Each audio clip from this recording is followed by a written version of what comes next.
पहला थिस्सलुनीकियों 5वां अध्याय 12 से 22 पद पर आज हम मनन करेंगे।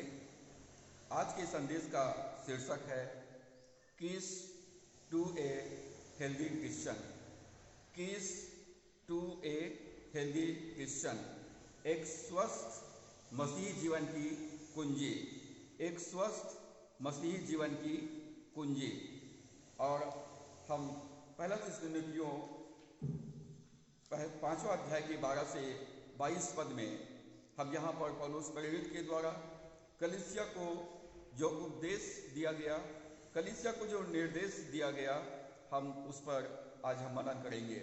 यदि आप चाहते हैं कि आपका जीवन स्वस्थ रहे, आपके जीवन में आनंद और शांति रहे, तो परमेश्वर के वचन में जो निर्देश दिए गए हैं उन निर्देशों का मुझको और आपको पालन करना है। यदि आप चाहते हैं कि व्यक्तिगत रूप से, पारिवारिक रूप से, कलीसियाई रूप से यदि आप स्वस्थ रहना चाहते हैं, हर जगह आनंद और शांति के साथ अपना जीवन को व्यतीत करना चाहते हैं, तो हमें आज इन निर्देशों को अपने जीवन में अमल करने की आवश्यकता है। पहली बात जो 12 और 13 पद में है, हे भाइयों, हम तुमसे विनती करते हैं कि जो तुम में परिश्रम करते हैं और प्रभु में तुम्हारे अगुवे हैं और तुम्हें शिक्षा देते हैं, उनका सम्मान करो और उनके काम के कारण प्रेम के साथ उनको बहुत ही आदर के योग्य समझो। आपस में मेल मिलाप से रहो। जो पहला निर्देश है, अपने अगुवों की आदर करो। Respect your leaders. अपने अगुवों का सम्मान करो। यदि आप कलीसिया में स्वस्थ रीति से संगति करना चाहते हैं, तो अपने अगुवों के साथ एक संबंध के विषय में, अगुवों के साथ संबंध के विषय में यहाँ पर हम निर्देश पाते हैं कि चर्च के अगुवों को हमको आदर और सम्मान करने की आवश्यकता है। पौलुस कहता है, जो तुम में परिश्रम करते हैं, वे अगुवे जो हमारे बीच में परिश्रम करते हैं, और जो तुम्हारे अगुवे हैं, जो परमेश्वर के द्वारा से, कलीसिया के द्वारा से तुम्हारे अगुवे नियुक्त किए गए हैं, और जो तुम्हें शिक्षा देते हैं। 3 बातें यहाँ पर लिखा है, जो तुम में परिश्रम करते हैं, जो तुम्हारे अगुवे हैं, और जो तुम्हें शिक्षा देते हैं, उनका सम्मान करो। एक्नॉलेज देम, उन्हें स्वीकार करो और उनके काम के कारण उन्हें प्रेम के साथ उनको बहुत ही आदर के योग्य समझो। जो काम वो करते हैं वो परमेश्वर का कार्य है, और इसलिए कि वो परमेश्वर की ओर से वो सब काम को पूरा करते हैं, बहुत ही प्रेम के साथ उनको बहुत ही आदर के योग्य समझो, उन्हें स्वीकार करो। यदि आप कलीसिया में आशीषित होना चाहते हैं, आत्मिक जीवन में स्वस्थ रीति से उन्नति करना चाहते हैं, तो जो तुम्हारे बीच में अगुवे नियुक्त किए गए हैं, जो तुम्हारे बीच में परिश्रम करते हैं, जो तुम्हें शिक्षा देते हैं, उन्हें स्वीकार करो और उन्हें आदर के योग्य समझो। और चौथा निर्देश यहाँ पर दिया हुआ है, आपस में मेल मिलाप से रहो। कलीसिया में आपस में मेल मिलाप के साथ, शांति के साथ रहने के लिए निर्देश दिया गया है। यदि हम कलीसिया में आते हैं, तो कलीसिया में अपने अगुवे के साथ और एक दूसरे के साथ मेल मिलाप के साथ में रहने का यहाँ पर निर्देश दिया गया है। रोमियो के पत्री 12 अध्याय 18 पद में पौलुस प्रेरित कहता है, जहाँ तक हो सके तुम भरसक सब मनुष्यों के साथ मेल मिलाप रखो। बाइबल हमें शिक्षा देती है कि जहाँ तक हो सके हर एक विश्वासियों के साथ, अपने अगुवों के साथ शांति के साथ, मेल मिलाप के साथ में रहे। परमेश्वर ने हमको मेल मिलाप की सेवकाई दिया है। धन्य है वे जो मेल करवाने वाले हैं, क्योंकि वे परमेश्वर के पुत्र कहलाएंगे। इस संसार में प्रभु यीशु मसीह परमेश्वर और मनुष्य को मेल मिलाप करने के लिए आया है। तो हमको कलीसिया में अपने अगुवों का आदर करना है, एक दूसरे विश्वासियों का आदर करना है, और उनके साथ मेल मिलाप के साथ, शांति के साथ में रहना है। दूसरा जो मुख्य बातें हम पाते हैं, जो पद 14 और 15 में है, हे भाइयों, हम तुम्हें समझाते हैं कि जो ठीक चाल नहीं चलते उनको समझाओ। कायरों को ढाढ़स दो, निर्बलों को संभालो, सबकी ओर सहनशीलता दिखलाओ। सावधान, कोई किसी से बुराई के बदले बुराई ना करे, पर सदा भलाई करने पर तत्पर रहो। आपस में और सबसे भलाई ही की चेष्टा करो। पहली निर्देश हमने देखा कि चर्च के अगुओं के साथ हमें और कैसे संबंध अपना रखना है, हमें उनका आदर करना है और उनको स्वीकार करना है और आपस में मेल मिलाप के साथ में रहना है। दूसरे निर्देश हम यहाँ पर पाते हैं एक दूसरे के साथ संबंध, कलीसिया में एक दूसरे के साथ संबंध। जो पहली बात यहाँ पर हम पाते हैं पद 14 में, जो ठीक चाल नहीं चलते उन्हें समझाओ। जो लोग वचन का पालन नहीं करते, जो वचन का अपने जीवन में अनुसरण नहीं करते हैं, बाइबल कहती है जो अनुशासनहीन है उन्हें समझाओ। वो क्रिश्चियन है, मसीही है, परंतु परमेश्वर की कलीसिया का, परमेश्वर के दिन का और परमेश्वर के वचन का जो आदर नहीं करते हैं उन्हें समझाएं कि वो अपने जीवन में प्रतिदिन बाइबल पढ़े, प्रार्थना करे, चर्च में नियमित रूप से आए, सेवा करने के लिए उन्हें प्रोत्साहित करना है। तो यहाँ पर हमको एक दूसरे के साथ जो संगति है उसको विकसित करने के लिए पौलुस कहता है कि हे भाइयों, हम तुम्हें समझाते हैं कि जो ठीक चाल नहीं चलते उनको समझाओ। आप मसीही हैं और चर्च नहीं आते हैं, प्रार्थना नहीं करते हैं, बाइबल नहीं पढ़ते हैं, सेवा नहीं करते हैं, संगति नहीं करते हैं, तो ये अनुशासनहीनता है।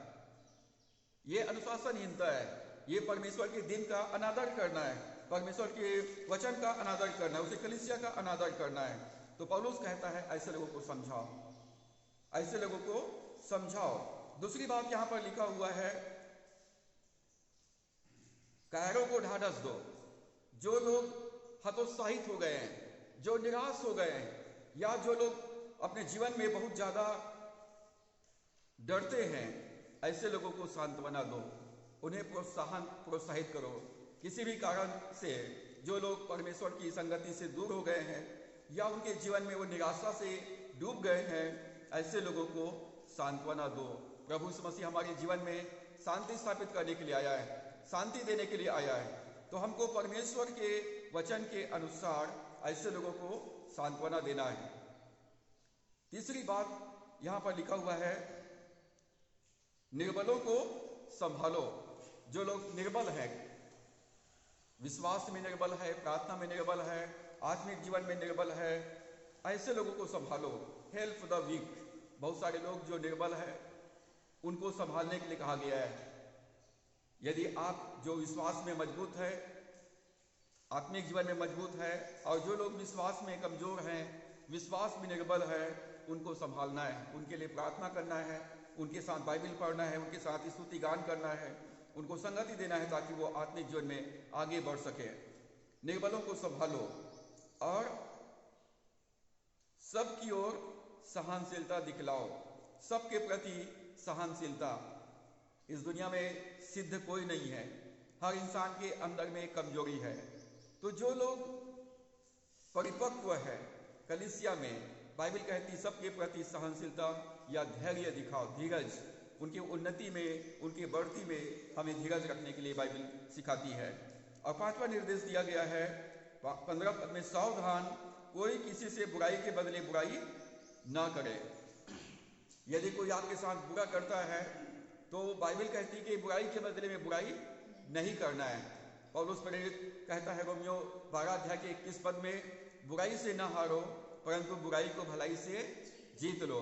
यदि बुराई पर जय पाना चाहते हैं तो बुराई को भलाई से ही जीता जा सकता है, और इसलिए बुराई के बदले में बुराई नहीं करना है, पर सदा भलाई करने पर तत्पर रहो और आपस में सबसे भी भलाई ही की चेष्टा करो। यहाँ पर छठवां जो निर्देश दिया गया है कलीसिया में एक दूसरे के साथ कैसे संबंध रखना है, तो सदा भला करने पर तत्पर रहो, भलाई करने के लिए प्रयत्न करो।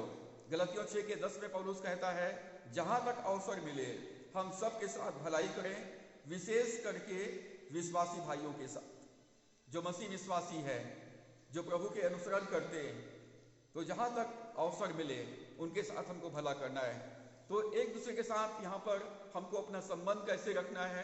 पहली बात, जो अनुशासनहीन है, यदि परिवार में बच्चों को अनुशासित नहीं करेंगे तो वो एक प्रकार से अनुशासनहीन हो जाएंगे, एक प्रकार से वो संस्कार को पालन नहीं करेंगे, आज्ञा पालन नहीं करेंगे, बलवा करने वाले, विद्रोह करने वाले ढीठ हो जाएंगे। तो ऐसे बच्चों को परिवार में अनुशासित करके संस्कार के साथ बड़ा करना है।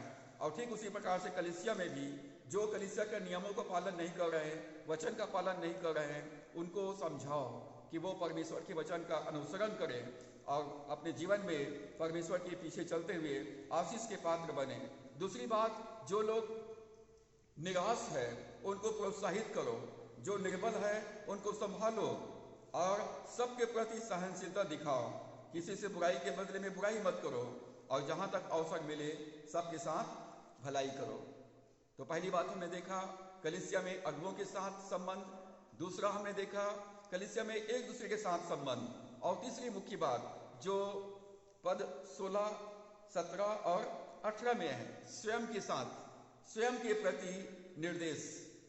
मेरे लिए परमेश्वर की क्या इच्छा है, मेरे लिए परमेश्वर के क्या निर्देश है, या मैं अपने लिए क्या करूं, मैं अपने लिए क्या करूं। तो यहां पर 3 बातें पौलुस प्रेरित कहता है, सदा आनंदित रहो। जो पहली बात जो आप अपने लिए कर सकते हैं, हमेशा खुश रहिए, सदा आनंदित रहो, ऑलवेज बी रिजॉयस। मसीही होने के कारण हमें आनंदित रहने के लिए बाइबल में बहुत सारे वजह दिया गया है। आप खुश रहने के लिए आपके पास एक वजह तो होगा। अपने जीवन में आप चाहे परिस्थितियां कैसी भी रहे, खुश रहने का निर्णय लीजिए। परिस्थितियां बनती है, बिगड़ती है और समस्या आती है, जाती है, परंतु हमारा परमेश्वर हमेशा रहता है, परमेश्वर का वचन हमेशा बना रहता है, और इसलिए अपने जीवन में हमेशा खुश रहने का निर्णय लें। मसीह होने के कारण आनंदित रहने के लिए वजह, मैं क्यों खुश रह सकता हूँ, स्वयं प्रभु यीशु मसीह हमारे लिए खुशी का वजह है। पौलुस कहता है फिलिप्पियों 4:4 में, प्रभु में सदा आनंदित रहो। मैं फिर कहता हूँ आनंदित रहो। भाई मेरे पास कुछ भी नहीं है, लेकिन मेरे पास मेरा यीशु मसीह है, मेरा प्रभु है, वो मेरा चरवाहा है, वो मेरे आगे आगे चलता है, मेरी देखभाल करता है, मेरी रक्षा करता है, मेरे लिए प्रबंध करता है, मुझको प्रेम करता है, मेरे पाप को क्षमा किया है, मुझको उसने जीवन दिया है, उसने प्रतिज्ञा किया है, मैं जगत के अंत तक तुम्हारे साथ में रहूंगा। तो हम प्रभु यीशु मसीह में आनंदित रह सकते हैं। यदि प्रभु हमारे जीवन में है, प्रभु यीशु मसीह हमारे नाव में है, तो बाइबल कहती है हमें किसी बात की घटी नहीं होगी। प्रभु यीशु मसीह हमारे बीच में देह धारण किया। जब यीशु मसीह का जन्म हुआ तो चरवाहों को यह संदेश दिया गया जो सारे मानव जाति के लिए है, कि बड़े आनंद का सुसमाचार है कि तुम्हारे लिए एक उद्धारकर्ता जन्मा है। लूका 2:10 में लिखा है कि तुम्हारे लिए एक मुक्तिदाता ने जन्म लिया है, हमें एक पुत्र दिया गया है, हमारे लिए एक बालक जन्म लिया है, और उसका नाम अद्भुत, युक्ति करने वाला, पराक्रमी परमेश्वर, अनंत काल का पिता और शांति का राजकुमार है। हमारे पास उद्धार करता है, हमारे पास छुड़ाने वाला है, हमको बचाने वाला है, हमारे पाप को क्षमा करने वाला है। तो हमको प्रभु यीशु मसीह के देह धारण के लिए हमारे पास यीशु मसीह हमारा उद्धार करता है, वो हमारा राजा है, वो हमारा प्रभु है। हमको इसके लिए परमेश्वर का धन्यवाद करना है। प्रभु यीशु मसीह हमारे लिए इस दुनिया में आया, हमारे लिए मारा गया, हमारे लिए गाड़ दिया गया और हमारे लिए मुर्दों में से जी उठाया। परमेश्वर ने उसको वो नाम दिया जो सब नामों में श्रेष्ठ है, कि जो स्वर्ग में है, जो पृथ्वी पर है और जो पृथ्वी के नीचे है, सब उसके नाम पर घुटना टेके। प्रभु यीशु मसीह तीनों लोगों का प्रभु है। उसने लूका 12 के 17 पद में कहा, तुम्हारे सिर के बाल भी गिने हुए हैं, इसलिए डरो नहीं, तुम बहुत गौरवियों से बढ़ करके हो। इस संसार में ऐसा कोई कंप्यूटर नहीं बना है जो मानव के सिर के बाल को गिन सके, परंतु स्वर्ग में हमारे परमेश्वर के पास ऐसा सुपर कंप्यूटर है जो हमारे सिर के बाल तक का हिसाब रखता है। कब कितने बाल झड़े, कब कितने बाल उगे, परमेश्वर इस सब का हिसाब रखता है। इसका मतलब परमेश्वर हमारे जीवन के छोटी से छोटी बातों का भी चिंता करता है, परवाह करता है। और इसलिए हमको खुश रहना है कि मेरे पास एक ऐसा परमेश्वर है जो मेरी छोटी छोटी आवश्यकताओं तक का चिंता करता है। मेरे मन की इच्छाओं को, मेरा उठना बैठना, मेरा सोचना विचारना, वो दूर से समझ लेता है। तो हमको प्रभु यीशु मसीह में हम आनंदित रह सकते हैं। प्रभु यीशु मसीह का पुनरुत्थान हो गया है, वो मेरे लिए इस दुनिया में मानव का देह धारण किया, मेरे लिए मार दिया गया, मेरे लिए गाड़ दिया गया और मेरे लिए मुर्दों में से जी उठा है। और मत्ती 28 के 6 पद में स्वर्गदूत ने कहा यहाँ नहीं है परंतु अपने वचन के अनुसार जी उठा है। यह स्थान देखो जहाँ प्रभु पड़ा था। प्रभु इस मसीह का कब्र खाली है, वो मुर्दों में से जी उठा है, वो जीवित प्रभु है, वो आज और कल और सर्वदा युगान युग है, एक सा है। और वो कहता है मैं जगत के अंत तक तुम्हारे साथ में रहूंगा, मैं तुम्हें कभी भी अनाथ नहीं छोड़ूंगा।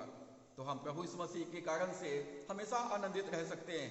यूहन्ना 14 के 18 पद में वो कहता है मैं तुम्हें अनाथ नहीं छोड़ूंगा, मैं तुम्हारे पास आता हूँ, मैं तुम्हारे साथ रहूंगा, मैं तुम्हारे अंदर रहूंगा, मैं तुम्हारे चारों ओर रहूंगा। पिता भी मेरे साथ में रहेगा, पवित्र आत्मा तुम्हारे साथ में रहेगा, स्वर्गदूत तुम्हारे चारों ओर रहेंगे। तो प्रभु इस मसीह ने मुझसे और आपसे ये प्रॉमिस किया इस दुनिया में, मैं जगत के अंत तक सदैव तुम्हारे साथ रहूंगा, मत डर मैं तेरे साथ में हूँ।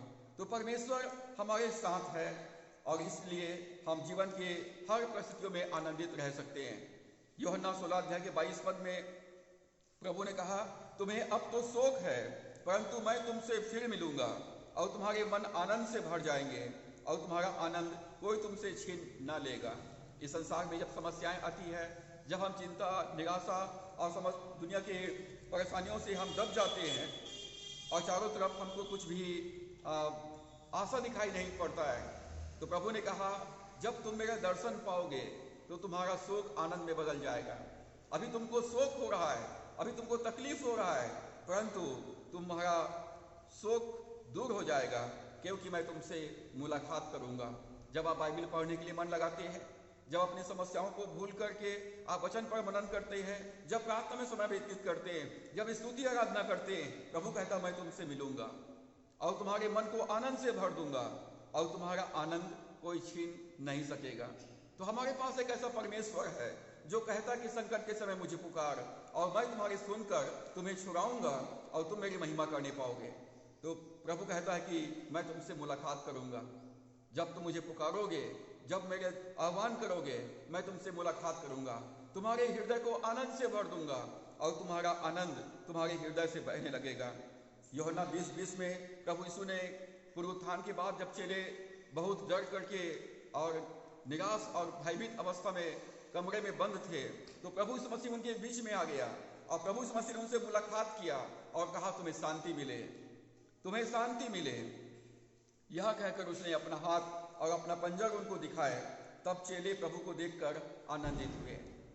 यदि आपके जीवन में प्रभु यीशु मसीह दिखाई नहीं देता है या आपके जीवन से प्रभु यीशु मसीह मुलाकात नहीं करता है, तो आप हमेशा अपने जीवन में चिंतित, निराश और परेशान रहेंगे।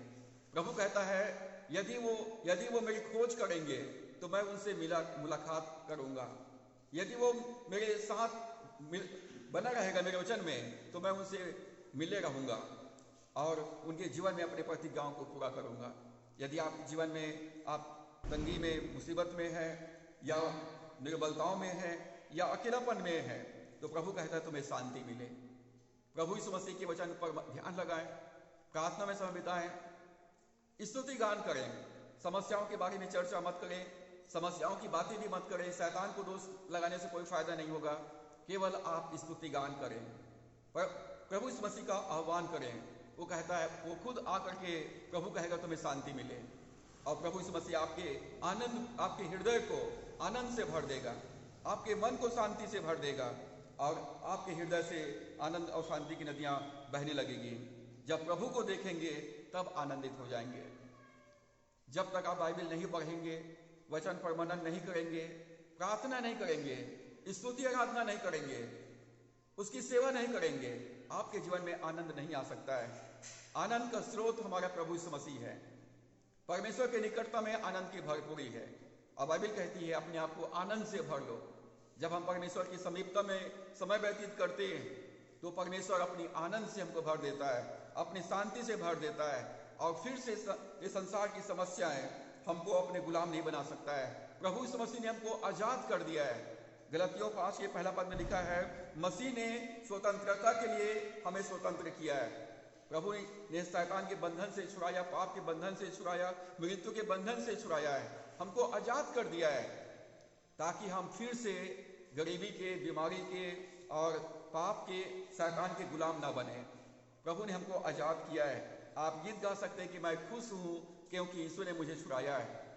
परमेश्वर ने मुझको आजाद कर दिया है, हर एक बंधन से मुझको आजाद कर दिया है, और इसलिए अपने आजादी को आप बरकरार रखना चाहते हैं तो प्रभु का अनुसरण करें। मसीह ने स्वतंत्रता के लिए हमें स्वतंत्र किया है, अतः इसी में स्थिर रहो और दासत्व के जुए में फिर से ना जुटो।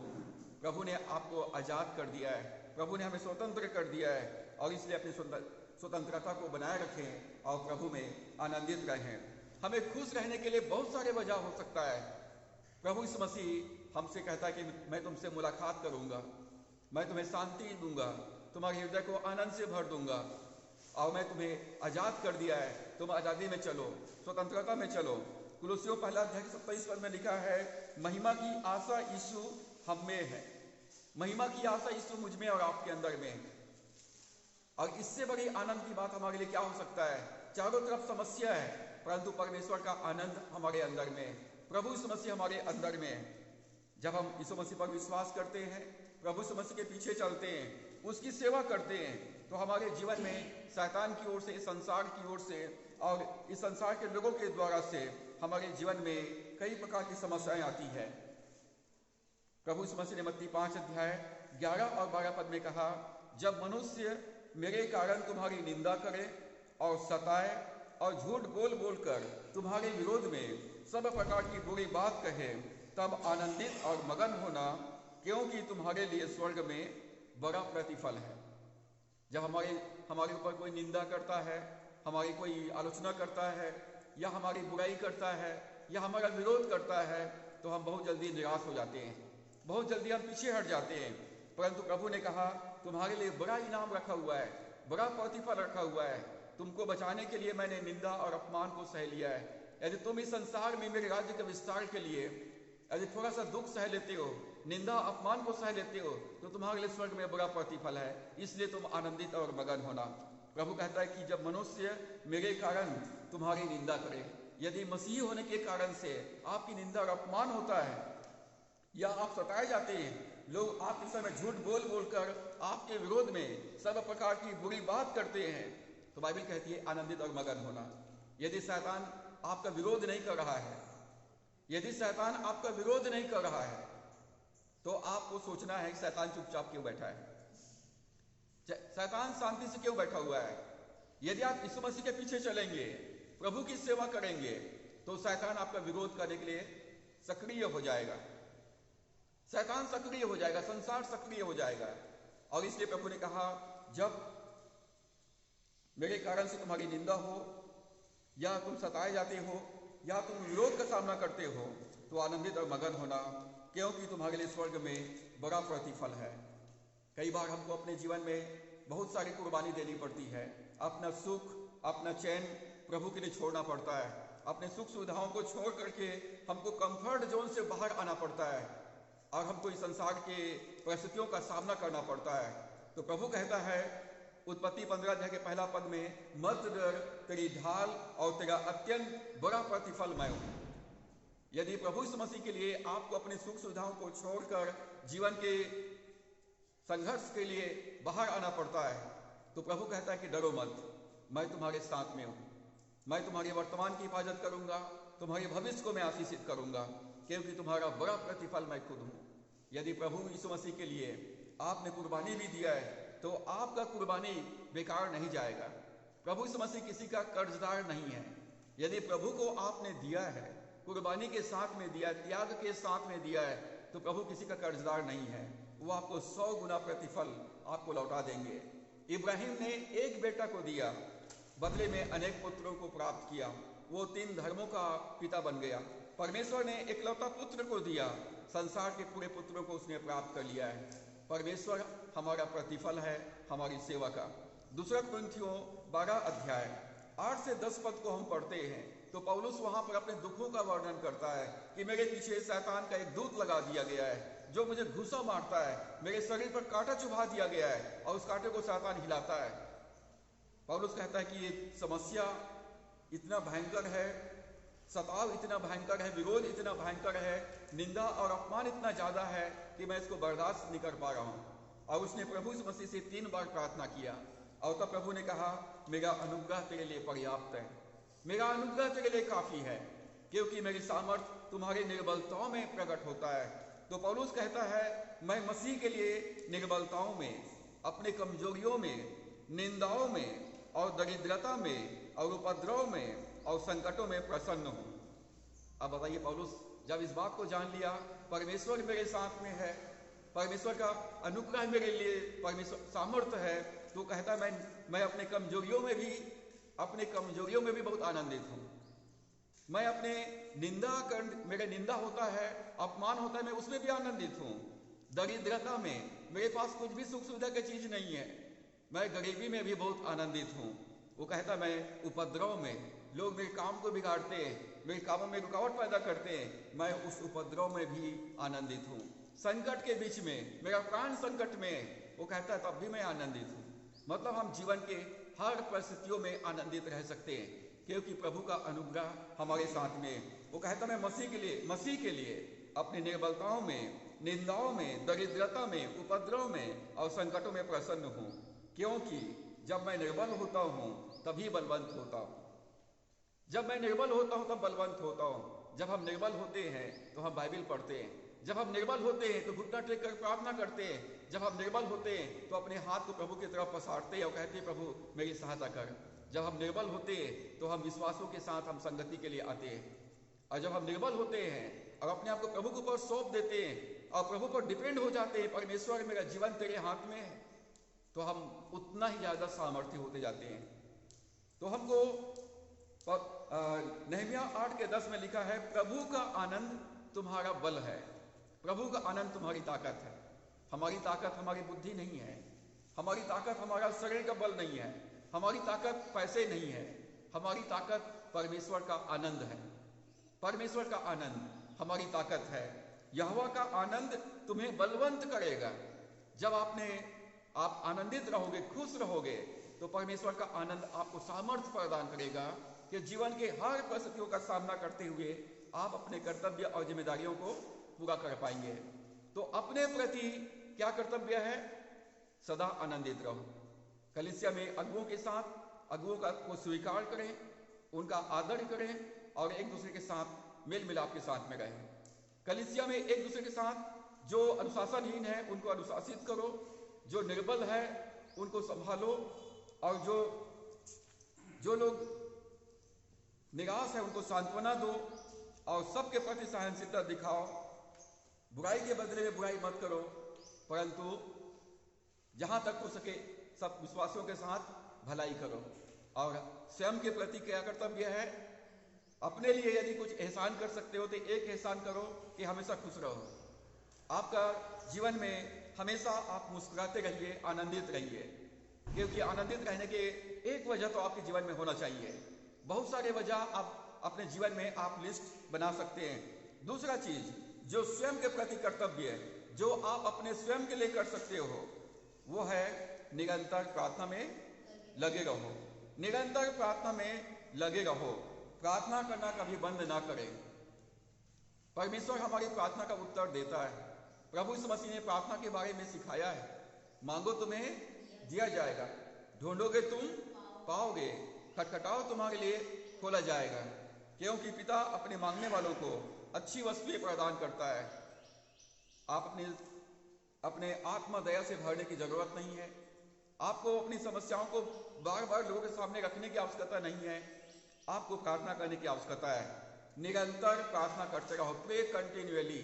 निरंतर प्रार्थना करते रहो और प्रार्थना करना कभी भी बंद ना करें। कुलुस्सियों 4:2 में लिखा है, प्रार्थना में लगे रहो। प्रार्थना करना कभी बंद ना करें। लूका 18 के पहला पद में प्रभु यीशु मसीह ने कहा, always pray and never lose hope. निरंतर प्रार्थना करते रहना चाहिए और हिम्मत नहीं हारना चाहिए। कभी भी हिम्मत नहीं हारना है। हमारी शक्ति, हमारी सामर्थ्य थोड़ा सा है, परंतु परमेश्वर जिससे हम प्रार्थना कर रहे हैं वो सर्वशक्तिमान है, वो सब कुछ कर सकता है, और इसलिए हमको परमेश्वर से प्रार्थना करना कभी भी नहीं छोड़ना है। दानियल जब उपवास प्रार्थना कर रहा था तो पहले दिन ही जिब्राइल स्वर्गदूत को भेज दिया गया था प्रार्थना का उत्तर के साथ में, लेकिन 21 दिन तक फारस राज्य का प्रधान, फारस राज्य का एक प्रभारी शैतान, वो उसको रोक के रख लिया था, आसमान में ही रोक लिया था। जिब्राइल को 21 दिन तक दुष्ट आत्मा दानियल के पास आने नहीं दिया, लेकिन दानियल लगातार उपवास के साथ प्रार्थना करता रहा, निरंतर प्रार्थना करता रहा, बिना रुके प्रार्थना करता रहा। और तब परमेश्वर ने मिकाइल को आदेश दिया, जाओ अब जिब्राइल की सहायता करो। और जब मिकाइल स्वर्गदूत आया और तब जिब्राइल की सहायता किया, और जिब्राइल दानियल के पास में आया और कहता कि हे दानियल, तेरी प्रार्थना पहले दिन से ही सुन लिया गया था, लेकिन फारस राज्य के प्रधान ने मुझे 21 दिन तक रोका रहा, और मिकाइल स्वर्गदूत ने आकर मेरी सहायता किया। तब मैं तेरे पास आया हूँ ताकि मैं तेरे लिए और तेरे लोगों के लिए परमेश्वर की जो योजना है मैं उसको प्रकाशित कर सकूं। तो इस घटना से हमको ये शिक्षा मिलता है कि हमको निरंतर प्रार्थना करते रहना चाहिए, निरंतर प्रार्थना करते रहना चाहिए अपने लिए। जो आप कर सकते हो, पहली बात खुश रहो, दूसरी बात निरंतर प्रार्थना में लगे रहो, निरंतर प्रार्थना करना चाहिए और हिम्मत नहीं हारना चाहिए। प्रभु यीशु मसीह ने एक दृष्टांत बताया लूका 18 अध्याय में कि वहां पर एक विधवा है और उस नगर में एक अधर्मी न्यायाधीश है। वहां का जो शासक है वो अधर्मी है, मतलब वो न तो मनुष्यों से डरता है और न ईश्वर से डरता है, वो किसी से नहीं डरता है, अधर्मी है। और ये विधवा के पास में एक समस्या है कि उसके परिवार या उसके कुटुंब के लोगों ने उनके संपत्ति को शायद हड़प लिया है, उनके संपत्ति को कब्जा कर लिया है, और वो इस अधर्मी न्यायी के पास, शासक के पास रोज जाती है और कहती कि मेरा न्याय चुका, मेरी सहायता कर, मेरा हक मुझको दिलवा दे। और कई दिनों तक ये अधर्मी न्यायी इस विधवा के प्रार्थना की तरफ ध्यान नहीं दिया। लेकिन ये विधवा जो थी वो हिम्मत हारने वाली नहीं थी। वो सुबह से आ जाती थी, वो दोपहर में आ जाती थी, शाम को आ जाती थी, यहाँ तक कि मार्केट में दिखते थे, मार्केट में वो जहां भी दिखती थी घड़ी घड़ी आकर के वो एक ही फरियाद करती थी, मेरा न्याय चुका, मेरा हक दिलवा दे। तो अब अधर्मी न्यायी अपने मन में विचार करता है कि यद्यपि न तो मैं ईश्वर से डरता हूँ न मनुष्यों से डरता हूँ, कोई मेरा कुछ बिगाड़ नहीं सकता है, परंतु ये विधवा घड़ी घड़ी आकर मेरे नाक में दम कर दी है, मतलब मुझको परेशान कर दी है। जब तक मैं इसका न्याय नहीं चुकाऊंगा तब तक ये मुझको परेशान करती रहेगी। और इसलिए अपने मन में विचार करता है, मैं इसका सहायता करूंगा, मैं इसका न्याय चुकाऊंगा ताकि मैं शांति से रह सकूं। इसका मतलब इस घटना में जो अधर्मी जो न्यायाधीश है वो शैतान को दर्शाता है, और जो विधवा है वो विश्वासियों को दर्शाता है।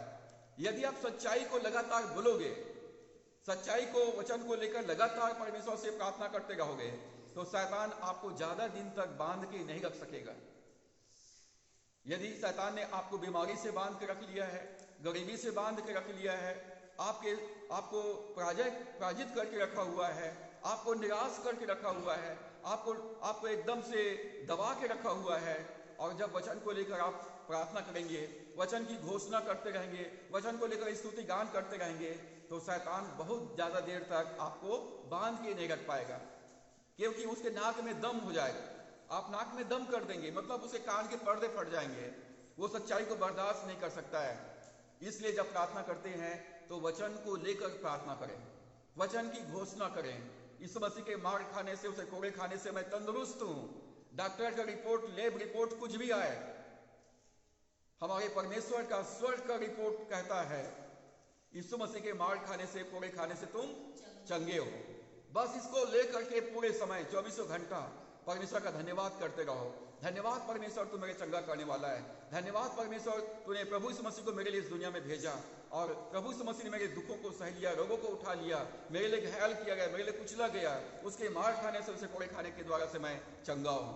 परमेश्वर अपने वचन के द्वारा से मुझको चंगा किया है, मैं आपको धन्यवाद करता हूँ। लगातार जब आप बोलते रहेंगे तो दुर्बलता के जो दुष्ट आत्मा है वो आपको बहुत देर तक बीमार बना के नहीं रख सकता है, उसको छोड़ के जाना ही पड़ेगा। और ठीक उसी प्रकार से जो गरीबी है, गरीबी के पीछे भी दुष्ट आत्मा है। गरीबी जो है ये एक श्राप है, लेकिन प्रभु यीशु मसीह हमारे लिए श्रापित बना, प्रभु यीशु मसीह हमारे लिए कंगाल बना, प्रभु यीशु मसीह हमारे लिए वो अपने आप को निर्बल कर दिया ताकि हम प्रभु यीशु मसीह पर विश्वास करने के द्वारा से धनी हो जाएं। जब आप इस सच्चाई को जान लेते हैं कि मैं प्रभु यीशु मसीह में धनवान हूं, जो गरीब है अब वो कहे मैं प्रभु यीशु मसीह में धनवान हूँ, मैं आशीषित हूँ, मैं भरपूर हूँ।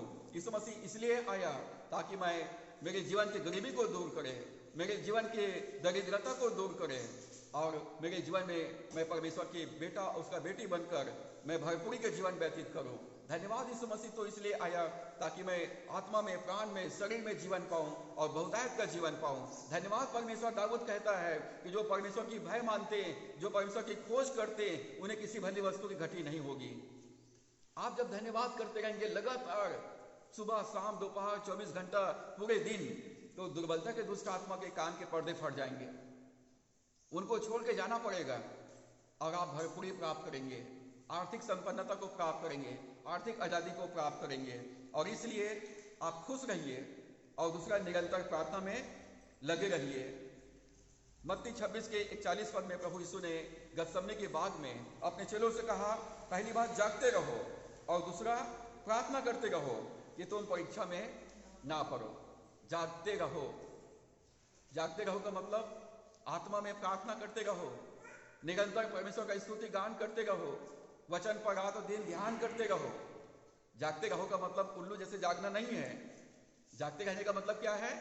स्तुति गान करते रहना, प्रार्थना करते रहना, वचन पर मनन करते रहना, परमेश्वर के साथ अपने संगति को बनाए रखना, प्रभु में बने रहना, वचन में बने रहना, आज्ञा पालन में बने रहना, संगति में बने रहना, सेवा में बने रहना।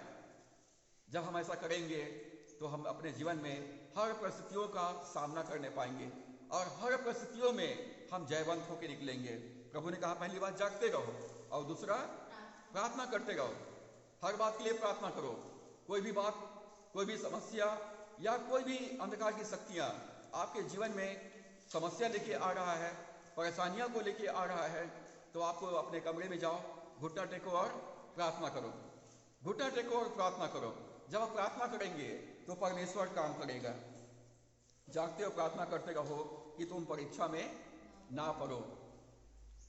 परीक्षा में यदि पढ़ भी गए तो क्या होगा?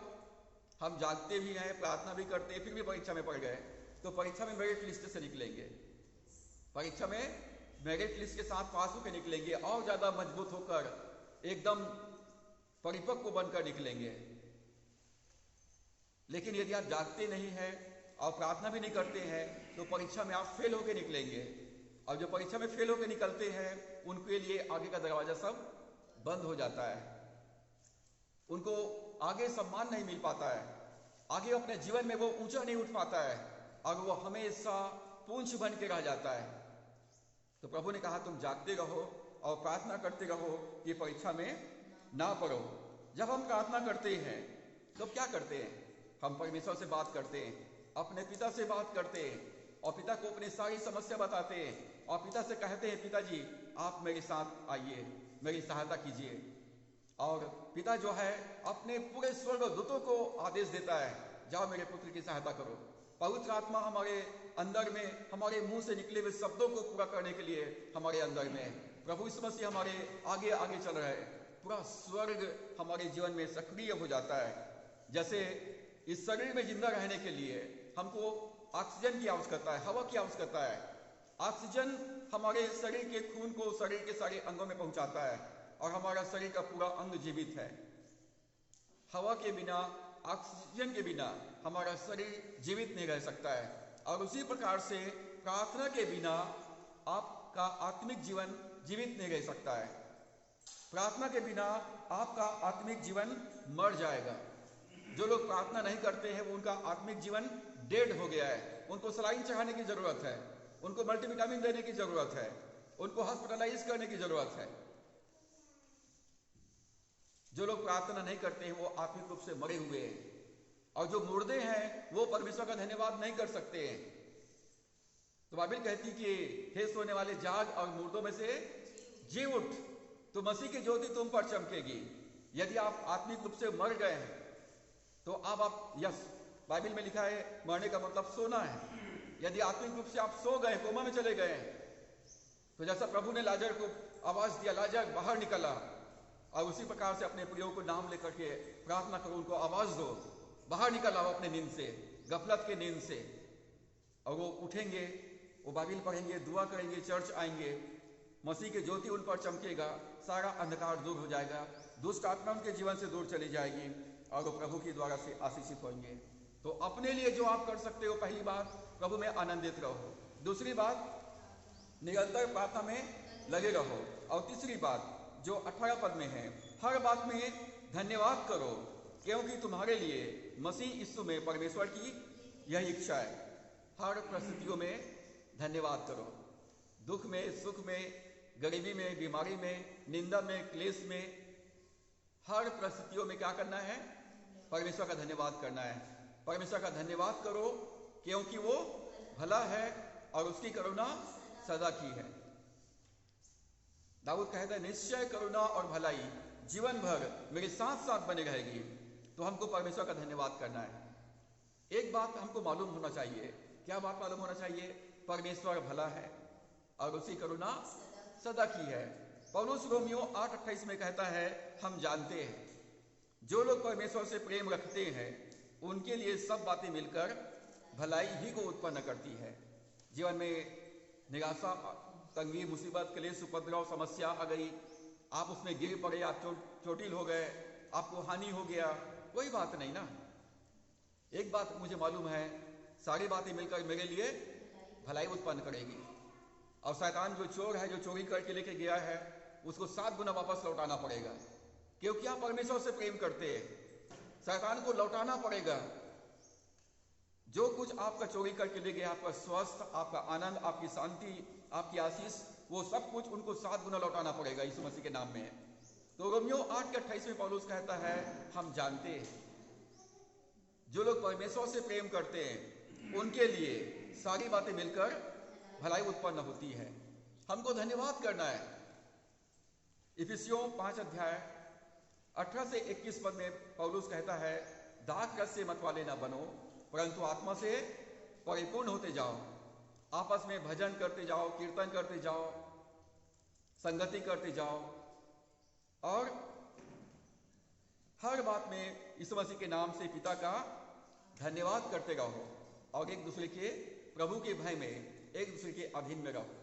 तो यहाँ पर धन्यवाद देने के लिए क्या वजह है? किस बात के लिए धन्यवाद करना है? प्रभु यीशु मसीह के लिए धन्यवाद करें। प्रभु यीशु मसीह के लिए परमेश्वर का धन्यवाद करें। प्रभु यीशु मसीह इस दुनिया के लिए परमेश्वर का गिफ्ट है, वरदान है, और इसलिए परमेश्वर का पिता का धन्यवाद करो उसके अनमोल उपहार के लिए जो वर्णन से बाहर है। परमेश्वर ने जगत से प्रेम किया, संसार से, सारी मानव जाति से, मुझसे, आपसे प्रेम किया। तो प्रतिदिन यीशु मसीह के लिए धन्यवाद करें। जब आप प्रार्थना करने के लिए बैठते हैं, धन्यवाद पिता तूने अपने इकलौता पुत्र यीशु मसीह को मेरे लिए दिया। धन्यवाद यीशु मसीह मेरे लिए तूने स्वर्ग को छोड़कर इस पृथ्वी पर मानव का देह धारण किया, मेरे लिए दुख सहा, मेरे लिए तूने प्रायश्चित किया, मेरे लिए तूने मृत्यु का दंड अपने ऊपर लिया, मेरे लिए तो मुर्दों में से जी उठा है। तू जीवित प्रभु है, तू मेरा प्रभु है, तू मेरा राजा है, तू मेरा शासक है, तू मेरा चरवाहा है, तू मेरे आगे आगे चलता है, तू मेरे अंदर में, तू मेरे चारों ओर है। तो इसके लिए रोज धन्यवाद करना है। पहली बात हमको परमेश्वर का धन्यवाद करना है प्रभु यीशु मसीह के लिए। दूसरा, पवित्र आत्मा के लिए धन्यवाद करना है। प्रभु यीशु मसीह ने हमको पवित्र आत्मा दिया है, पवित्र आत्मा दिया, एक सहायक के रूप में दिया है मदद करने के लिए। जैसे आदम का मदद करने के लिए सहायक परमेश्वर ने हवा को दिया, वैसे विश्वासियों की सहायता करने के लिए पवित्र आत्मा को दिया है। और पवित्र आत्मा हमारे अंदर रहता है, हमारे साथ में रहता है, हमारे ऊपर रहता है, हमारे चारों ओर रहता है। पवित्र आत्मा के लिए पिता का धन्यवाद करें। परमेश्वर ने 2 वरदान हमको दिया है, एक अपना पुत्र को दिया है, दूसरा पवित्र आत्मा को दिया है। पवित्र आत्मा हमको दिया है और वो कहता है मैं तुम्हें कभी भी नहीं छोड़ूंगा, कभी भी नहीं त्यागूंगा। तो पवित्र आत्मा के लिए रोज धन्यवाद करें। आप कभी भी अकेले नहीं हो सकते हैं। और परमेश्वर के वचन के लिए धन्यवाद करें। प्रभु यीशु ने कहा आकाश और पृथ्वी टल जाएंगे परंतु मेरा वचन कभी भी नहीं टलेगा। परमेश्वर के वचन के लिए धन्यवाद करें। स्वर्गदूतों की सेवकाई के लिए धन्यवाद करें। परमेश्वर के दरवाजों के चारों तरफ उसका दूत छावनी किए हुए उनको बचाता है। 1-2 स्वर्गदूत नहीं, असंख्य स्वर्गदूत पूरा कैंप डालकर, चारों तरफ कैंप डालकर हमारी रक्षा करते हैं। तो स्वर्गदूतों के लिए परमेश्वर का धन्यवाद करें। परमेश्वर की करुणा और भलाई के लिए धन्यवाद करें। दाऊद कहता है निश्चय करुणा और भलाई मेरे साथ साथ बनी रहेगी और वो मेरे पीछे पीछे आएगी। आप जहां भी जाएंगे परमेश्वर की करुणा और भलाई को आप प्राप्त करेंगे। परमेश्वर सच्चा और विश्वास योग्य है। उसकी सच्चाई के लिए, उसके विश्वास योग्यता के लिए, उसकी करुणा के लिए, उसके भलाई के लिए परमेश्वर का धन्यवाद करें। और परमेश्वर जो आशीष आपको दिया है, आशीष के रूप में आपको उत्तम स्वास्थ्य दिया, उद्धार दिया, क्षमा दिया, धार्मिकता दिया, आपको अनंत जीवन दिया, परिवार दिया, जीवन के सारे संसाधन दिए, वो सब का लिस्ट बनाएंगे तो बहुत लंबी लिस्ट होगा। तो हम परमेश्वर का धन्यवाद करें। एक पद हम पढ़ें, रोमियो की पत्री पहला अध्याय 21वां पद। रोमियो की पत्री पहला अध्याय 21वां पद। तो यहां पर पौलुस कहता है, रोमियो पहला अध्याय 21वां पद, इस कारण कि परमेश्वर को जानने पर भी उन्होंने परमेश्वर की योग्य बड़ाई और धन्यवाद न किया, परंतु व्यर्थ विचार करने लगे, यहां तक कि उनका निर्बुद्धि मन अंधेरा हो गया। अविश्वास के लक्षण, आप विश्वासी हैं या अविश्वासी हैं, इसका लक्षण, इसका सिम्टम्स, जैसे डॉक्टर के पास जाते हैं और बोलते डॉक्टर साहब मेरे को अच्छा नहीं लग रहा है। कैसा लग रहा है? मुझे बुखार बुखार लग रहा है, मुझे एकदम से ठंडी ठंडी लग रहा है, मतलब आपको वायरल फीवर हो गया है। सिम्टम्स देके बता देता है आपको वायरल फीवर हो गया है। बहुत कपकपी के साथ बुखार आता है, डॉक्टर बोलता है तुझे मलेरिया टाइफाइड हो गया है। डॉक्टर सिम्टम्स को देख करके बीमारी बता देता है। और आपका सिम्टम्स विश्वासी का है या अविश्वासी का है, आपके अंदर में विश्वास की आत्मा है या अविश्वास की आत्मा है, ये सिम्टम्स बता देगा। कौन सा सिम्टम्स? धन्यवाद का सिम्टम्स। आप कितने धन्यवादित हैं, आप कितने ग्रेटफुल हैं। सदा सब बातों के लिए, हर परिस्थितियों में, हर जगह, हर समय, हर बातों के लिए परमेश्वर का धन्यवाद करो।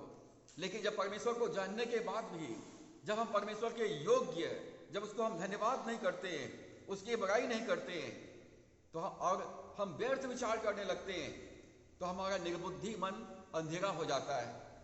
हमारा निर्बुद्धि मन अंधेरा हो जाता है और इस कारण परमेश्वर का क्रोध उनके ऊपर बना रहता है, जो परमेश्वर को जानने के बावजूद भी परमेश्वर की आराधना नहीं करते, उसकी सेवा नहीं करते, उसका अनुसरण नहीं करते। तो ये अविश्वास के लक्षण है। परमेश्वर को जानने के बाद भी परमेश्वर की योग्य बड़ाई नहीं किया, उसका धन्यवाद नहीं किया, व्यर्थ विचार करने लगे। व्यर्थ विचार, राजा नबूकदनेस्सर ने व्यर्थ विचार करने लगा, इतने बड़े बाबुल को मैंने बसाया है, मैंने सारे राज्यों के ऊपर विजय प्राप्त किया है, मैंने परमेश्वर की प्रजा इस्राएलियों के ऊपर जय प्राप्त कर लिया है। जब व्यर्थ विचार करने लगा बाबुल के राजा नबूकदनेस्सर ने, तब क्या हुआ? उसका मन अंधेरा हो गया, वो जानवर बन गया और जानवर के समान वो जंगल में चला गया, वन पशुओं के साथ में रहता था, जंगल का घास खाया करता था। और जब मनुष्य व्यर्थ विचार करने लगते, घमंड करते, परमेश्वर उनके मन को अंधेरा कर देता है। उत्पत्ति 4 अध्याय के पहला पद को पढ़ेंगे। उत्पत्ति 4 अध्याय पहला पद। उत्पत्ति 4 अध्याय पहला पद लिखा है, जब आदम अपनी पत्नी हवा के पास गया, तब उसने गर्भवती होकर कैन को जन्म दिया और कहा, मैंने यहोवा की सहायता से एक पुरुष पाया है। मैंने एक पुरुष पाया है। यहां पर देखिए, हवा का घमंड को हम यहां पर देखते हैं। जैसे उसने संतान प्राप्त किया, घमंड से भर गई और क्या कहती, मैंने एक पुरुष को पाया है, मतलब एक बेटा को पाया है। उसमें परमेश्वर ने थोड़ा सा मदद किया, उसमें परमेश्वर ने थोड़ा मदद किया, मेहनत मैंने किया। 9 महीने तक मैंने बच्चे को गर्भ में रखा, मैंने बड़ा दुख उठा के उसको पैदा किया, उसमें ईश्वर ने थोड़ा मदद किया। घमंड से भर गई और इस कारण से कैन क्या हुआ? हत्यारा बन गया। कैन हत्यारा बन गया, उसका स्वभाव बिगड़ गया, उसका मन अंधेरा हो गया। जब बुद्धिमान सोचता है मैंने बहुत मेहनत किया, पढ़ाई किया, इसलिए मैंने बुद्धि पाया है, तो परमेश्वर उसके बुद्धि को अंधेरा कर देता है। जो लोग संपत्ति अर्जित करते हैं, यदि वो सोचते हैं कि मैंने मेहनत करके धन अर्जित किया है, परमेश्वर उनके मन को अंधेरा कर देता है। वो उस पैसे से कोई आनंद, कोई शांति प्राप्त नहीं कर पाता, कोई सेवा नहीं कर पाता है, उनका मन अंधेरा हो जाता है। तो यहां पर बाइबल कहती है जब हम परमेश्वर को जानने के बाद, वचन को जानने के बाद भी जब परमेश्वर को हम धन्यवाद नहीं करते, हमारा मन अंधेरा हो जाता है, हम निर्बुद्धि हो जाते हैं और परमेश्वर का क्रोध हमेशा बना रहता है। तो अपने लिए 3 बातें: सदा आनंदित रहो, निरंतर प्रार्थना में लगे रहो, सदा सब बातों के लिए धन्यवाद करते रहो। जब हम कलीसिया में आते हैं, आराधना में आते हैं, तो आराधना के संबंध में भी यहाँ पर निर्देश दिया गया है। जब हम कलीसिया के अंदर में आते हैं, आराधना के लिए आते हैं, तो यहाँ पर आराधना के बारे में भी 17 से 22 पद में निर्देश दिया गया है।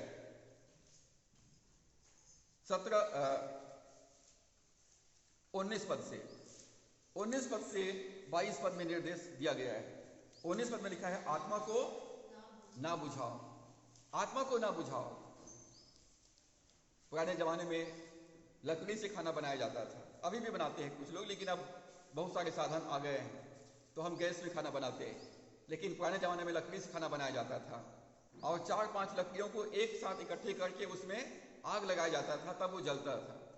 यदि चारों लकड़ियों को अलग कर देंगे तो वो बुझ जाता है। और ठीक उसी प्रकार से कलीसिया में यदि हम आपस में एक मन नहीं रहेंगे, एक सोच में नहीं रहेंगे, एक विचार में नहीं रहेंगे, अलग अलग रहेंगे, आत्मा बुझ जाएगा, आत्मा बुझ जाएगा। जो कलीसिया का समय परमेश्वर ने दिया है, जब उस समय पे हम आराधना में नहीं आते हैं तो आत्मा बुझ जाता है, आत्मा बुझ जाता है। और बाइबल में ये आज्ञा है, आत्मा को ना बुझाओ। लकड़ी में आग नहीं लगेगा तो क्या होगा? आपका खाना नहीं बनेगा, खाना नहीं बनेगा तो आप भूखे रहोगे, और भूखे रहोगे तो आपके शरीर में ताकत नहीं आएगी, ताकत नहीं आएगी तो आप कोई काम करने के लायक नहीं रहोगे, आपके जीवन में कमजोरी आ जाएगी और एक दिन लगातार भूखे रहने के बाद आप मर जाओगे। आप पवित्र आत्मा को बुझा देते हो तो आपका आत्मिक जीवन नाश हो जाएगा, आत्मिक जीवन नाश हो जाएगा तो शारीरिक जीवन एक दिन तो नाश होना ही है। और इसलिए आज्ञा है ये, आत्मा को ना बुझाओ। प्रभु यीशु मसीह पवित्र आत्मा और आग से बपतिस्मा देने वाला है। मत्ती 3:11 पद में लिखा है, यूहन्ना कहता है, मैं तुम्हें पानी से बपतिस्मा दे रहा हूं, परंतु मेरे बाद जो आने वाला है वो तुम्हें पवित्र आत्मा और आग से बपतिस्मा देगा। प्रभु यीशु मसीह पवित्र आत्मा से और आग से बपतिस्मा देने वाला है। जब आप आराधना में ठहरेंगे, जब आराधना में पूरे मन के साथ आएंगे, परमेश्वर आपको पवित्र आत्मा और आग से भर देगा, पवित्र आत्मा से भर देगा, और पवित्र आत्मा आपको सामर्थ्य देगा और आप सारा कर्तव्य, जिम्मेदारी को, सब कुछ आप कर सकेंगे। प्रभु यीशु मसीह आपको अपनी आग से भर देगा और सारे मक्खियां जल के नाश हो जाएगी, सारा कूड़ा करकट जल के नाश हो जाएगा। लेकिन जब आप आराधना में ही नहीं रहेंगे, जब आराधना ही नहीं करेंगे आप, तो पवित्र आत्मा और आग कहां से आएगा? आपके अंदर में आग बुझा हुआ रहेगा और बुझे हुए आग से खाना नहीं बनाया जा सकता है। प्रभु यीशु मसीह पवित्र आत्मा और आग से बपतिस्मा देने वाला है और इसीलिए प्रभु यीशु की आराधना करना बहुत आवश्यक है। हम समय पे आए, पूरे मन से आए, पूरे तैयारी के साथ में आए और परमेश्वर से कहें, परमेश्वर मुझे अपनी आत्मा से भर दे, मुझको अपनी आग से भर दे प्रभु, तो परमेश्वर आपको अपनी आग से भर देगा। भजन संहिता 104 अध्याय के 4 पद में लिखा है, जो पवनों को अपने दूत और धधकती आग को अपने टहलवे बनाता है। पवन को अपना दूत, पवन हवा को परमेश्वर अपना दूत के समान इस्तेमाल करता है और धधकते हुए आग को अपना सेवक बनाता है। यदि आप ठंडे हैं, आप बुझे हुए हैं, परमेश्वर आपको इस्तेमाल नहीं कर सकता है। धधकते हुए आग जो जल रहा है, जो एकदम गर्म है, हीट कर रहा है, उसके ऊपर खाना रखोगे तुरंत पक जाएगा। परमेश्वर चाहता है कि हम कलीसिया में धधकते हुए रहें, हम इतना गर्म रहें कि हम परमेश्वर हमको अपनी सेवा के लिए, अपनी महिमा के लिए इस्तेमाल कर सके। तीतुस 2 अध्याय 14 पद में लिखा है, भले कामों में सरगर्म हो, भले कामों के लिए एकदम उत्साहित रहो, भले कामों के लिए एकदम गर्म रहो, भलाई करने के लिए जहां तक हो सके भरसक विश्वासियों के साथ भलाई करो। मत्ती 24 अध्याय के 12 पद में लिखा है, अधर्म के बढ़ने से बहुतों का प्रेम ठंडा हो जाएगा। अधर्म के बढ़ने से, पाप के बढ़ने से लोगों का प्रेम प्रभु के लिए, उसकी सेवा के लिए, उसकी आराधना के लिए ठंडा हो जाएगा। चारों तरफ भ्रष्टाचारी है, चारों तरफ अधर्म, अन्याय, भ्रष्टाचारी है, और इस कारण से लोग परमेश्वर की आराधना करना, वचन को मनन करना, प्रार्थना करना, संगति करने को बहुत हल्के में ले रहे हैं, बुझे हुए हैं, ठंडे हैं। इसलिए पूरे चूल्हे पे मक्खियों ने अपना अड्डा बना लिया है। मक्खी भिन भिन कर रही है चारों तरफ। लेकिन जब हम प्रभु में भरपूर रहेंगे, प्रभु में हम जब परिपूर्ण रहेंगे, तब हमारे जीवन में परमेश्वर का सामर्थ आएगा, तब परमेश्वर की सामर्थ हमारे जीवन में रहेगा। लेकिन यदि आप ठंडे हैं तो मक्खी भिन भिन करेगा। मक्खी मतलब दुष्ट आत्मा। वो बीमारी के रूप में आ सकता है, गरीबी के रूप में आ सकता है, पाप के रूप में आ सकता है, असफलता के रूप में आ सकता है। लेकिन जब आग जल रहा है तो आसपास किसी के आने का हिम्मत नहीं होगा।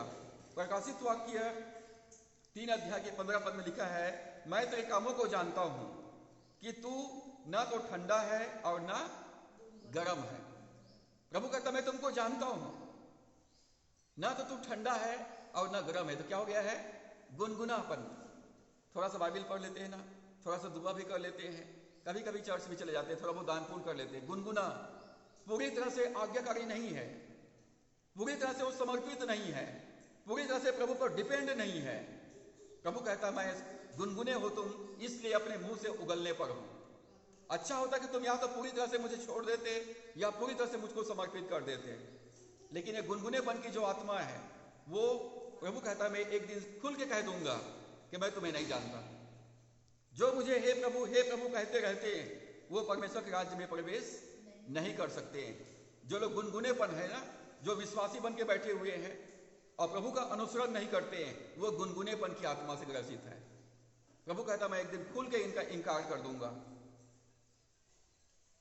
यिर्मयाह 23 के 29 पद में लिखा है, क्या मेरा वचन आग का समान नहीं है? परमेश्वर का वचन आग के समान है।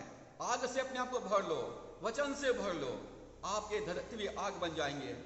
इब्रानियों 12 के 29 में लिखा है, हमारा परमेश्वर भस्म करने वाली आग है। परमेश्वर के समीपता में रहिए, आग से आप भर जाएंगे। आग का बपतिस्मा परमेश्वर आपको देगा और आपके अंदर से आग निकलेगा और दुष्ट आत्मा भस्म हो जाएंगे। लेवी व्यवस्था 6 अध्याय के 13 पद में लिखा है, वेदी पर आग लगातार जलती रहे, वो कभी बुझने ना पाए। ये याजकों को ये परमेश्वर की आज्ञा था, व्यवस्था था। वेदी की आग निरंतर जलते रहना चाहिए, आग कभी बुझना नहीं चाहिए। प्रभु यीशु मसीह आग से भरने वाला है। परमेश्वर का वचन आग है। परमेश्वर भस्म करने वाली आग है। मतलब हमको परमेश्वर में बने रहना है, दाखलता में बने रहना है, वचन में बने रहना है, पिता के संगति में बने रहना है और अपने अंदर में आग रखना है। जब हम आग से परिपूर्ण रहेंगे, आग जलता रहेगा, तो परमेश्वर की महिमा होती रहेगी। इफिसियों 4 अध्याय के 30 पद में लिखा है, परमेश्वर की पवित्र आत्मा को शोकित मत करो। परमेश्वर के पवित्र आत्मा को शोकित मत करो, जिससे तुम पर छुटकारे के दिन के लिए छाप दी गई है। पवित्र आत्मा को बुझने मत दो, कलीसिया के में आग को बुझने मत दो। जब हम परमेश्वर की आराधना करते हैं, जब वचन को हम पढ़ते हैं, जब हम प्रार्थना करते हैं, जब परमेश्वर के समीपता में हम रहते हैं, एक मन, एक सोच, एक विचार के साथ परमेश्वर अपनी आग से हमको भर देगा, आग का बपतिस्मा देगा। और उसके बाद आगे 20 पद में लिखा है, भविष्यवाणी को तुच्छ न जानो, भविष्यवाणियों को तुच्छ न जानो। उत्पत्ति से लेकर प्रकाशित वाक्य तक सभी परमेश्वर के वचन हैं और ये सारे वचन भविष्य के बारे में बात करते हैं। ये भविष्यवाणी की आत्मा है, ये भविष्यवाणी का वचन है।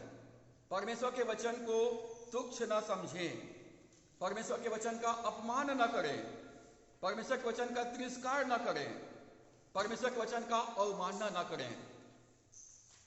जब इस संसार के देश के कानून को हम तोड़ते हैं तो भारत सरकार हमको जेल में बंद कर देता है। जब स्वर्ग के परमेश्वर के कानून को हम तोड़ते हैं तो परमेश्वर हमको कहां बंद करेगा?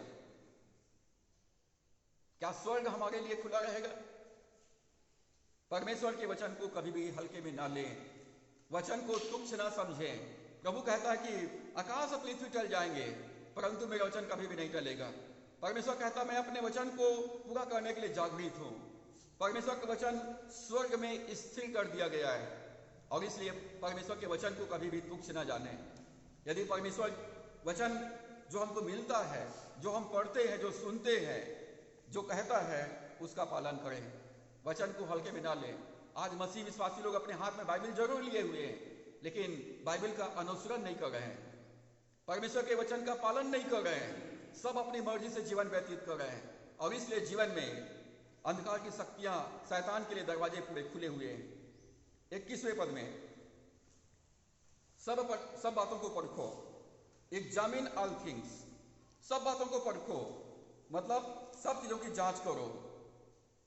मत्ती 7 के 15 पद में प्रभु ने कहा झूठे भविष्यवक्ताओं से सावधान रहो जो भेड़ों के भेष में तुम्हारे पास आते हैं परंतु अंत में हारने वाले भेड़िए हैं।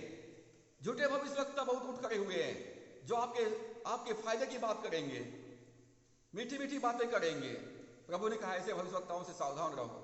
उत्पत्ति से प्रकाशित वाक्य तक परमेश्वर का वचन भविष्यवाणी का वचन है, उसको पालन करें, लेकिन झूठे भविष्यवक्ताओं से सावधान रहिए। मत्ती 24:11 पद में प्रभु ने कहा अंत के दिनों में बहुत से झूठे भविष्यवक्ता उठ खड़े होंगे और बहुतों को भरमाएंगे। बहुत सारे झूठे भविष्यवक्ता उठ खड़े हुए हैं जिनको परमेश्वर ने नियुक्त नहीं किया है। वो अपनी मर्जी से वो मीठी मीठी बातें करते हैं, विश्वासियों को वचन से भटका देते हैं।